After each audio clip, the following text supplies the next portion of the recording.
Hello and welcome to the Next Gen Racing YouTube channel for what should be our weekend preview, but we're deciding to bring it to you guys early because we have the Chester May Festival to look forward to. We will be looking at some of the weekend racing, including the Swinton Hurdle and some of the Derby trials from Lingfield. We've got the Derby and Oaks trials from Lingfield. And as always, the channel is sponsored by Star Sports. Check them out down in the description. We'll probably be referring to a lot of their prices during this video.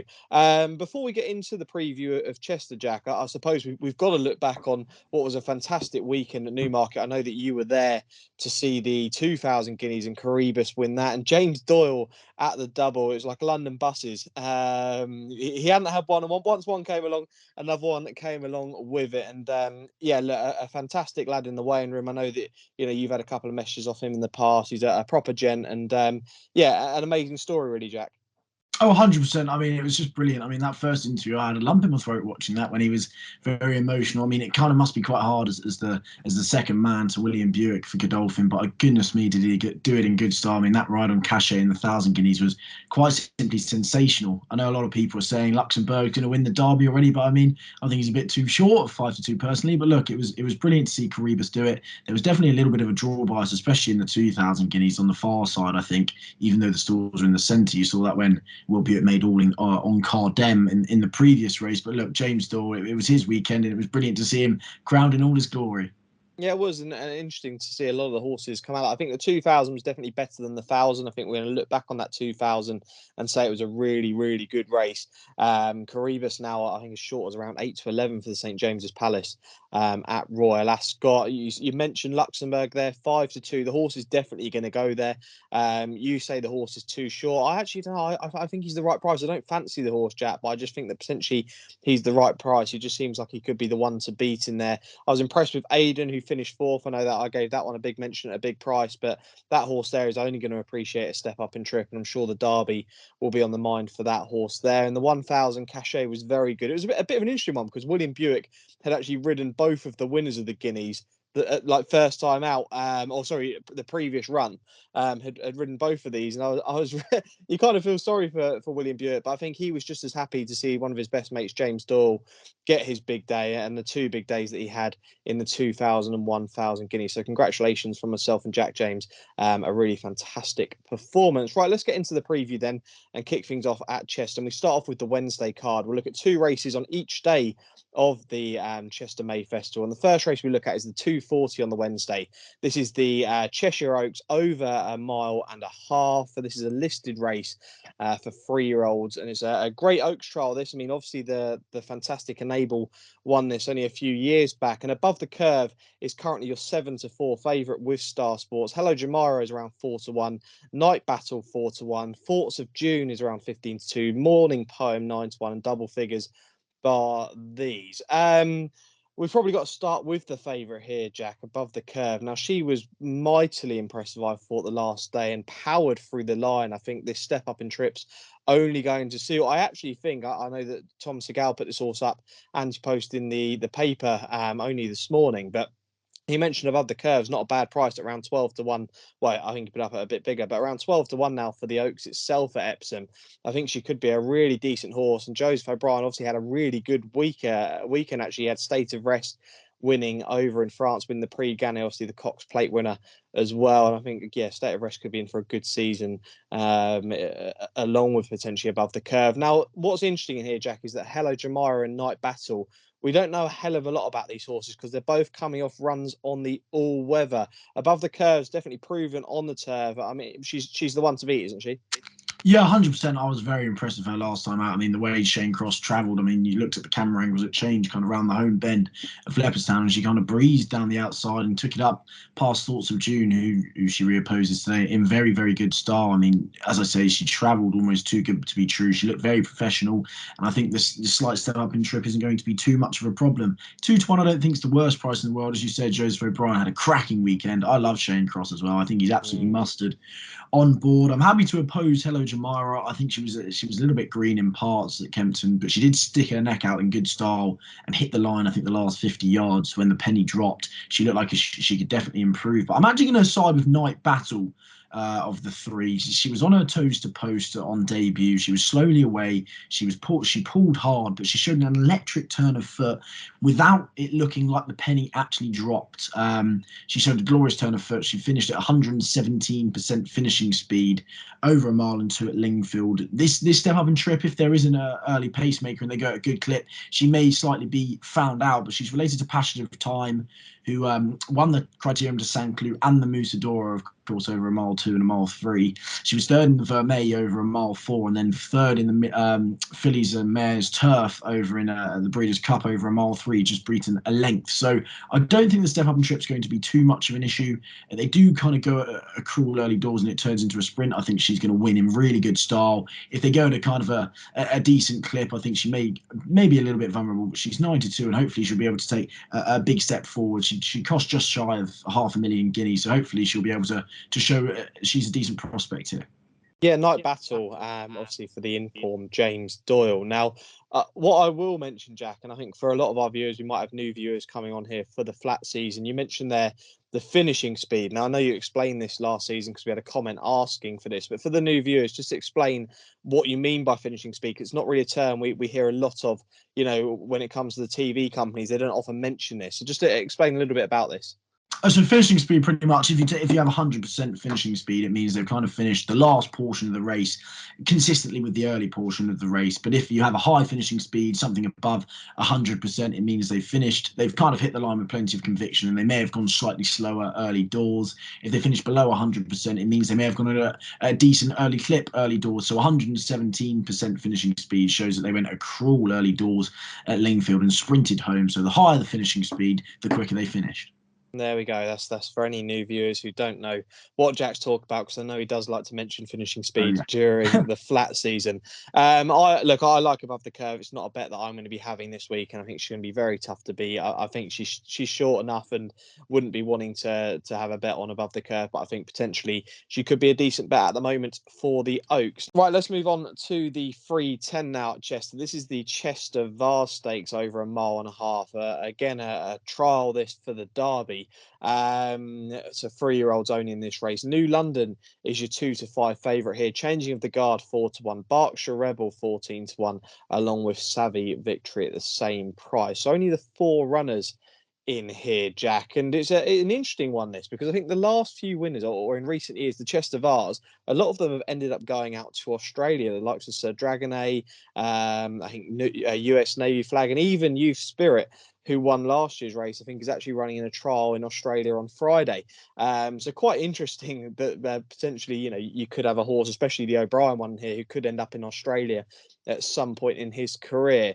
Now, New London, for me, I was very, very impressed with this horse at Newmarket. Very impressed. And I had the Dante out for this horse as potentially the next step, but they've obviously gone here instead. And the reason I say that is because Charlie Appleby and the Godolphin team don't often target Chester, which I find fascinating. I mean, last year, in the last 12 months, they've only had 3 runners there, 0 wins in 0 places from those. And I think in all of Charlie Appleby's career, that he runs at about a 17% strike rate there, but he doesn't have many runners. So it's interesting to see him send one of potentially his stable stars come here. I thought Changing the Guard, we don't actually know too much about this horse. As a 3-year-old, he's won impressively on the all-weather at Dundalk, and I make it between these two, Jack, but I'm one of those. I mean, even if he was around, 4 to 6, he wouldn't be a bet for me, New London. What about you?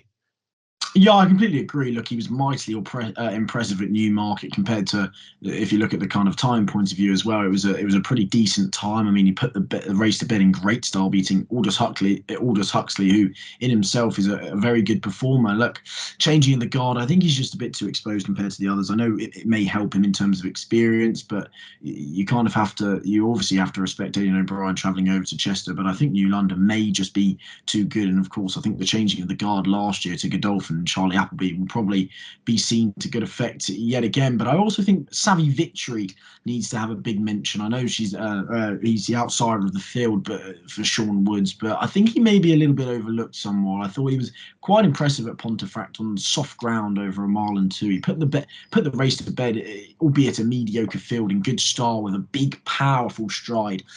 His Damn Highlands Queen won a great Group 2 over in Deauville over a mile 2, and then finished 4th in the Vermeer beaten just over 2 lengths, and he did cost just shy of $250,000. I think if he was trained by a John Gosden or something like that, I think he's going to be half the price he is now. I know he's 16-1. New London may just be too good. I know there's no each way place, but if there is a without favourite market, I may just have a slight look at Savvy Victory. Okay, Savvy Victory potentially a decent each way angle. I have to correct myself there. I mentioned horses going to Australia. It wasn't US Navy Flag, it was US Army Ranger who won this race for the same team. So I should correct myself there. But yeah, potentially we could see changing the guard.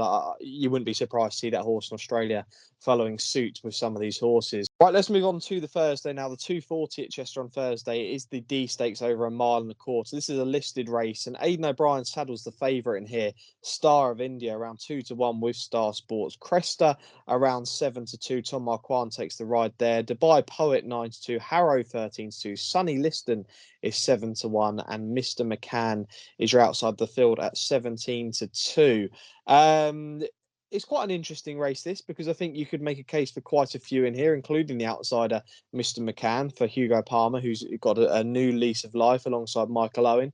Now, I actually like Sunny Liston potentially in here. Now, it wouldn't be a strong fancy, but I think it's potentially just the wrong price, because this horse here ran fourth at the start of the season in the race won by Aidan. And that race had some decent horses in there. Masekela finished in second. Austrian Theory, that horse finished in third. They've all got really good group form to their name. I think Masekela is going to come out and become a really good horse. I know Oisin Murphy, when he was on the channel last year, he gave a big mention to this horse and saying that, you know, potentially he's a superstar. And I wouldn't put that past him. I think Aidan was just too good on the day and could be a really talented horse. But Sunny Liston finished fourth in that race. And I just think that if all that form holds up with the horses that finish in front of him, I just think that potentially he'll run a big enough race. And 7-1 is not really the worst price in the world. Jack, would you be taking on the Aidan O'Brien favourite here? Yeah, 100%. I'm quite keen to take him on, if I'm being honest. I think it's a very tricky race. Star of India may just bounce back from that lacklustre run in the Craven. Of course, it was a very promising debut win at Leopardstown, but I think he probably looks a little bit too short, probably just based on what the yard was saying before this season and based on the fact he's trained by Aidan O'Brien. There's actually a couple in here that I think have a good chance. I'll be siding with the latter, who you've already mentioned, at a big price. The first is, though, Cresta, who was pulled so hard last time out, will definitely not be able to get away with that. Again, stepping up in trip. But look, he beat Modern Games on debut. And we forget that. Modern Games is now rated 114, was then second in the Horace Hill. If you look at that form, you've got Light Infantry, who finished first. Takarib Bay finished third. They both ran in the 2,000 guineas. And Noble Truth finished fourth, who's now rated 112. So I think if he does appreciate this step up in trip, which he's not certain to do, but if he does appreciate this step up in trip, I think he could be able to kind of throw the gauntlet down to whoever is in the lead at the time. And I hope the one in the lead at the time is going to be Mr. McCann, who you've already mentioned. I think it looks a very, very fair price at about 7-1 up to 8-1, 17-2 I've seen. Of course, beat Triple Time of Ease over 7 furlongs on his last run last year. Triple Time's rated, sorry, not on his last run. On his second run, third run actually, I think it was, last year. Triple Time then went on to win 2 out of 3 appearances since and is now rated 107. Was a respectable fourth in the Superlative. Didn't really build on that over 7 furlongs, but then destroyed a respectable field over 8.5 furlongs at Epsom on his final start of the season. He beat Austrian Theory, who of course ties in that form with Masekela, who's now rated 101 by 6 lengths, and Berkshire Rebel was left in his wake, who's rated 98 and on his own merit is a good horse himself. He's closely related to Bay of Naples, is Mr. McCann, who, while he isn't a classy individual, I mean, his 2 best RPRs have been over 1.2 miles and 1.3 miles, so he may be able to actually relish this step up in trip, and I think he is way too overlooked. You've got the Doyler back on board. He couldn't be in any better form, and I think if you can get around 8-1, it's not a bad each way price. There we go. 2 horses around sort of the 7-1, 17-2 sort of price in this race, which is really fascinating. Jack with Mr. McCann and myself with Sunny Liston. I think essentially, yeah, it's worth taking on the favourite in there. It'd be interesting to hear your guys' opinions. Let us know down in the comments who you fancy in that race there.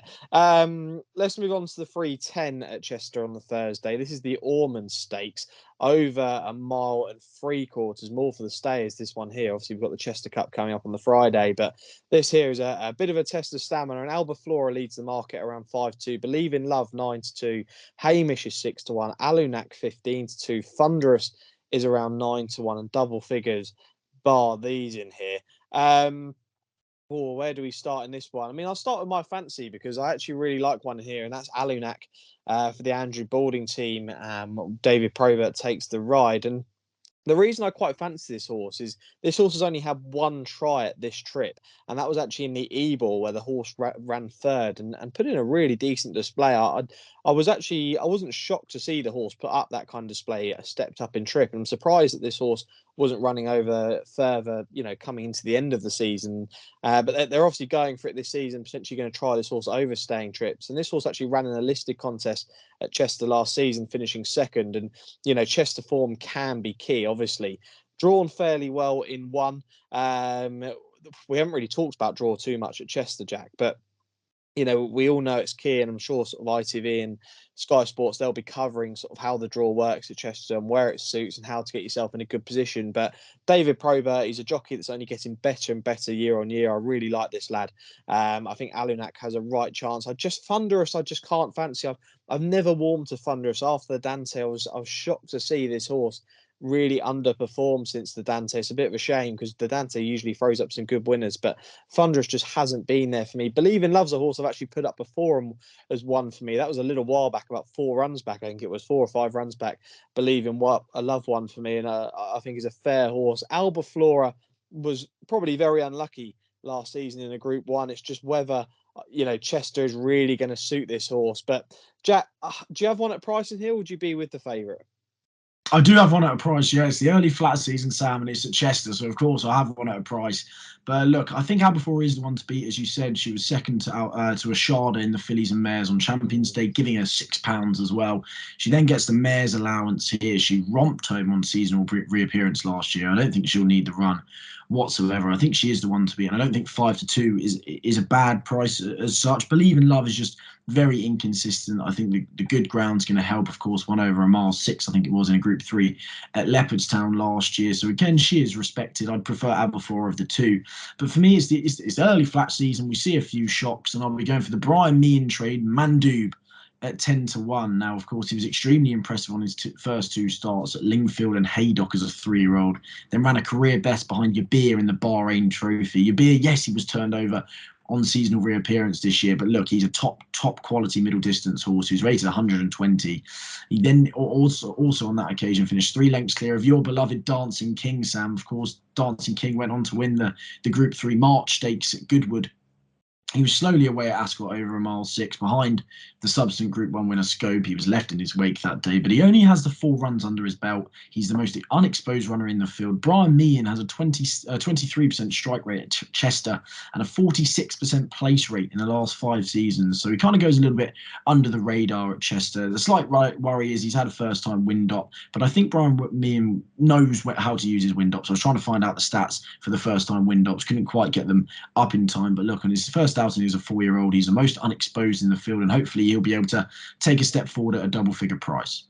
There you go, Mandoob, a really nice price in there. So Mandoob for Jack and Alunak for myself at Chester in the final race that we're going to be previewing on the Thursday. Let's move on to the Friday. It's Chester Cup Day. We'll start off with the 240 at Chester on the Friday, over a mile and a quarter. This is the Huxley Stakes. This is a Group 2 for 4-year-olds plus, and your favourite here is McGallen around 6-4. Al-Assi's 9-4. Solid Stone 7-2. Illarab 4-1. Majestic Dawn is 15-2. Patrick Sarsfield's a big price, 10-1 and 12-1 bar those. Now, McGallen probably is the rightful favourite in here, Jack, I think, around 6-4. Again, it's short enough, but this horse finishing second behind Master of the Seas, it's Group 1 form, isn't it? Yeah, I think it is completely Group 1 form. Of course, it was a shame to see Master of the Seas not really build on his second in the 2,000 guineas. But look, hopefully he'll be able to take a big step forward. And with that, hopefully McGallen. I mean, if you look at Al-Azi, I'd kind of actually probably say it's his race to lose. He was ridiculously impressive in the John Porter on reappearance at Newbury. He should have really been a Group 1 winner when second to Pile Driver in the Coronation Cup. He failed to build on that since. Maybe the spark of a break will be able to bring him back to his old form. He could just be too classy. But there is one who I think could run a big race at a price. I probably won't be having a bet in the race, but I'll hopefully have one to kind of watch with an outside chance. And that's Majestic Dawn for Paul and Oliver Cole. I think he could run a big race. He ended last year finishing a close second to Bay Bridge, giving him £4. Now, I think Bay Bridge could be a top group performer this year. He was picking up big pots left, right, and centre. Majestic Dawn pulled 6 lengths clear of third that day. Of course, he had a big break after winning the Cambridgeshire in 2020. If Bay Bridge is going to be a top group performer, that means Majestic Dawn's not too far behind. He goes well fresh, and I wouldn't be surprised to see him give a good account. Okay, Majestic Dawn potentially to run a big race for Jack. Obviously, he's not having a bet in that race, which is absolutely fine. We've also got Illarab in there, and Illarab, I think we mentioned this horse last season. Me and you have never warmed to that horse, and I don't think I ever could. I know that the horse won at the back end of last season, but I just can't get Illarab, and I'm never going to get that horse right. I doubt you'll ever see me tip that horse up on this channel. Right, let's move on to the biggie of the week, and the big handicap, which is the Chester Cup over 2.25 miles, 3:15 on the Friday. We do have the betting for this currently. Gateway, sorry, God, 5-1 favourite. I didn't expect that. That's fairly short for a Chester Cup. Falcon 8, last year's winner, 7-1. Cleveland for Aidan O'Brien. That's a fascinating runner, 12-1. Coltrane, 12-1. Marshall Plan, 12-1. Arcadian Sunrise, 14s. Frankenstella, 16-1. And then we're looking at 18-1 bar these. I actually quite like 2 in here, and I'll make my case for both of them. And they're both trained by Andrew Balding, and that's Nate the Great and Coltrane. Now, Nate the Great actually ran in this last year, finishing 10th. Now, I think the horse was carrying 9 stone 2 last year. The horse has now been dropped in the weights. Now only carries 8 stone 11 in this race. Actually, with about 2 furlongs to go, was up in the leading group and just couldn't keep with them in the end. But I just think the horse is potentially, the horse is only 6, still improving, might just be appreciating the step up and trip, might get the trip a little bit better. And that drop in weights may just help this horse. So I think Nate the Great, I put it up last year and I put that horse up again. But the other horse will be Coltrane. Now, the reason for this horse is this horse has got good fitness edge at the moment, been running on the all-weather all through the winter and actually finished second, probably a well-beaten second, but to Earl of the Cotswold, who obviously won on all-weather finals day, won the staying race there. And I just think that Coltrane, this horse only 5 and has plenty of improvement in it, this horse, and will be definitely competitive for Andrew Balding in these big staying handicaps. And I think that Balding, he's got 2 quality jockeys here, David Probert and Rob Hornby, both riding for him. And I just think that potentially they're both going to go very close. I'd be very shocked if they're both out the frame, to be totally honest. I don't quite get the Solent Gateway thing. I know this horse is a fitness edge, finishing 3rd last time out, a course winner as well, which does help. And I don't know. I mean, Jack, do you get the Solent Gateway angle, or do you think there's sort of anything elsewhere that catches the eye a bit better?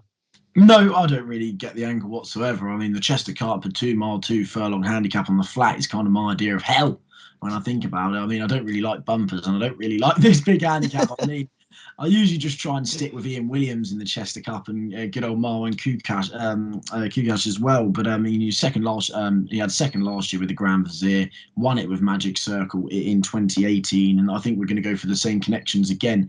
Of course, Magic Circle went from the Cesarewitch on his final run of 2017 to then winning this in 2018. It looks like Rashun has taken a similar path. He was 11 in this last year. Then, of course, won the Ascot Stakes at a ludicrous price. Was a decent 8th in the Cesarewitch and encouraging reappearance at Wolverhampton last time out. He was beaten just a length and a half in 4th and has been dropped a pound for that, which I think was quite generous. I mean, he's off the same mark as last year. He's at 25-1, so hopefully he'll be able to go quite well. And the other one for Ian Williams is Halifon with Royston French on board, who's 33-1 at the moment. He spent most of his time in France before joining Ian Williams, and he must have seen something because he was running over a mile 2 and a mile 4. He finished 6th in the Queen's Cup and a good staying on 6th. Hit the line with plenty of conviction that day, and then of course was a staying on 4th at Ripon not long ago. He's off the same mark as that day, 88. Usually the winners kind of come from in between like the 93 and 99 bracket, but I think off a low weight, hopefully he has a good chance as well. So hopefully it'll be the Ian Williams show in the Chester Cup, and I'll be with both Rashun and Halifon. Yeah, Ian Williams well represented actually in the race, and he also has Mancini for Marwan Kukash. We know that man loves Chester. Now, there's a few interesting horses in here that I will mention. Solo Saxophone was one that I picked out, trained by Alex Hales, a fairly big price, but this was actually Frankel's first ever winner under national hunt rules. I'm pretty sure, I'm pretty confident, trained by Dan Skelton, ridden by Harry Skelton that day. I find that horse really fascinating in here. If we see last year's winner come in here, Jack, Falcon 8, obviously a course and distance winner winning it last year for Dermot World. Could you fancy that horse at all? No, if I'm being honest. I mean, he's got to carry £5 more, and he hasn't been seen on the flat for another 321 days. For 321 days, I mean, it could be a Dermot Weld touch of genius, but no, I don't think I'll be able to fancy him off that much weight. Right, okay, and I think the interesting one, Aidan O'Brien's runner, you don't often see him have big runners in handicaps like this. Fascinating, finishing fifth last time out. It was a fairly decent race, don't get me wrong, but whether that horse is well handicapped, I'm not 100% sure. But yeah, you're going to be with the Ian Williams boys. I'm going to be with the Andrew Balding horses, so we'll have to see how they both get on Friday in the Chester Cup. Now, let's just quickly discuss the weekend. I know we're a long way out and we're not going to have the full entries and not know exactly who's going to be going there. But the main sort of races we'll focus on will be at Lingfield for the Derby and Oaks trials. We'll start off with the Derby trial. Obviously, this race over 1.5 miles. It's a listed contest, and shock, Charlie Appleby has the favourite with Walk of Stars currently. That horse is going to be around probably a 5 to 4, 11 to 8 favourite. Like Sanders going to be around 4 to 1, United Nations 11 to 2, and then Charlie Appleby also has Natural World and New London, who we're probably not going to see in there, 6 to 1, and we're looking at 8 to 1 and bigger, the rest in there. I suppose we start with Walk of Stars, Jack, who was in a 3-horse race the last day, beating Haffett. Haffett actually went over to France and was beaten only at the weekend. Now, I mean, it's not actually, it doesn't, on paper to me, it doesn't look like we've got a real superstar in here, to be totally honest. I mean, we have seen some good horses come out of this Lingfield Derby trial. We really have, but I'm not sure we're going to see the Derby winner come out of this race here. Would you be in agreement? Yeah, probably. Although I think Walk of Stars could actually be quite good. I'm a big fan of Haffett. I know he got beaten last week, but he was second to Triple Tie and he was third in the Zetland as well. I think he's a great group yardstick to have. So for Walk of Stars to beat him as he did last time out, I think is a decent little performance there. Of course, Haffett was much more experienced. It was only the second run under rules for Walk of Stars, so I wouldn't be surprised to actually see him do this and do it well. If there's anything in behind which comes, as we usually see, there is going to be something from behind which comes in fair play. I definitely won't be having a bet in this one, but hopefully we'll see a nice, impressive performance from Walk of Stars. Yeah, a few interesting ones, and the one that I think could be a big price and be intrigued to see how this horse runs is Zechariah for Martin Mead, ridden by Rob Hornby. I just think the horse could potentially be interesting around the 8 to 1 price, but the horse actually finished 6th in the Craven behind Native Trail, and potentially, we're looking at a half-mile step up in trip for this horse, and I think we're probably expecting improvement. The fact Martin Mead's put this horse in here, jocked up already, I'm sure this is the target. Could potentially run a big race for connections that you wouldn't associate with the Derby at all. But I'd probably take a chance. I think just the fact that a lot of these Godolphin horses and potentially some of these Coolmore horses are going to come out of here, the horse will be a lot shorter come the day. Now let's just quickly have a look at the Oaks trial, which I haven't looked at in too much detail, to be totally honest. But again, Charlie Appleby saddles the favourite potentially with Life of Dreams here for the golfing team around 6 to 4. Aidan O'Brien has the next two in the market with Emily Dickinson and Lily Pond. And then we have Luna Dorado, who I think is really interesting. It's 8 to 1 in here. John Gosden has Beltbuckle around 10 to 1. And we're looking at bigger prices the rest. Now, Luna Dorado, the reason I find this horse interesting is I only had the one run, a novice stakes in fairly good styles, beating Gin O'Clock, who won the next time out. And the horse who finished third was a horse called Trojan Horse, who I believe just a couple of weeks ago came out and won in fairly good style as well, not being in the best race, don't get me wrong. But, Luna Dorado beat that horse by around, I think it's 6 lengths at York. And I just think that potentially we could be looking at one for Rafe Beckett that could be a bit of a star for him this season. And 8 to 1 doesn't seem that bad a price as an each way angle. And again, Rob Hornby takes the run. I'm going to be relying on Rob Hornby this week, hoping that he has a really good week in the saddle. But yeah, Luna Dorado looks a really, really, decent price in here, and I'd be taking a chance there. Obviously, the favourite in here, Life of Dreams. Beat potentially a good horse for David Manuzia, Jack. I know you're a big fan of stable, but Spyfall ran a big race at 80-1 that day. And I think David Manuzia said that he would have had a decent day that day at Newbury had Charlie Appleby not turned up. I think he had 3 seconds on the card that day. But Life of Dreams, probably a rightful favourite, Jack, and definitely will enjoy this step up in trip. The one to beat for you? Yeah, 100%. I'm not as convinced as I am with Walk of Stars in the Derby trial, mind you. This looks like a definite watching race to me, as it usually is. I mean, everything's so unexposed. One at a price, of course. Belt Buckle just screams of Uncle Bryn to me. Same connections. I don't really know how she's going to go. But one at a price, I think Tom Clover and Jack Mitchell are in fine form. I think in the last 2 weeks they're going at a 33 and 34% strike rate apiece, and they've got Road Millennium here, who has a fitness edge, won on debut in good style. Travelled really nicely before picking it up and doing it in good enough style. I think she may be able to take a step forward. She's around a double figure price. I won't be having a bet, but I'll be keeping a close look at her. Okay, there we go. A couple of horses potentially to look forward to at the weekend. Obviously, some of these trials are more worth the watch, like Jack says there. Probably worth watching with an eye to some of the key races over similar distances throughout the season. Is there anything else sort of, during the week? Obviously, at the weekend, Jack, we have the Victoria Cup, and we also have a big hurdle race at the Swinton Hurdle on Saturday. Who will be sort of the fancies elsewhere? Yeah, I'm a huge fan of the Haydock card at the weekend. You've got, of course, the mixed card. I love the Swinton Hurdle. Cormier goes in it again after finishing second in it last year. Of course, has a £4 swing with West Cork after running in the county.